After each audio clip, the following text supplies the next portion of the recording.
পুরুষরা লক্ষ্মীর ভান্ডার পেয়েছেন। কেউ যদি মুখ মাথা চাপিয়ে রেখে শিলিগুড়ি থেকে এনবিএসটিসির ভলভো বাসে উঠলেন দীঘা আসবেন বলে, তিনি যদি বোরখা পরে চলে আসেন, তাহলে তাকে পুরুষ না মহিলা দেখার কোনো মেকানিজম বাসের ড্রাইভার কন্ট্রাক্টরের নেই।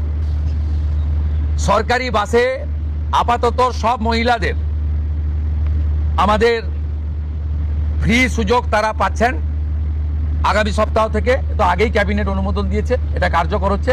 কিন্তু আমরা এখনই সবাইকে সব মহিলা পল্লীর সুযোগ দিলে পরবর্তীকালে কিন্তু কার্ড করব। আমরা দেখেছি ডোমকলে বিগত সরকারের সময় পুরুষরা লক্ষ্মীর ভান্ডার পেয়েছেন। কেউ যদি মুখ মাথা চাপিয়ে রেখে শিলিগুড়ি থেকে এনবিএসটিসির ভলভো বাসে উঠলেন দীঘা আসবেন বলে, তিনি যদি বোরখা পরে চলে আসেন, তাহলে তাকে পুরুষ না মহিলা দেখার কোনো মেকানিজম বাসের ড্রাইভার কন্ট্রাক্টরের নেই। আপাতত চালু করলেও পরে আমরা মহিলাদের জন্য আলাদা ফ্রি কার্ড করে দেওয়ার ব্যবস্থা করব। আমরা প্রাথমিকভাবে আলোচনা করেছি এবং এটা আমরা কার্যকর করতে চলেছি।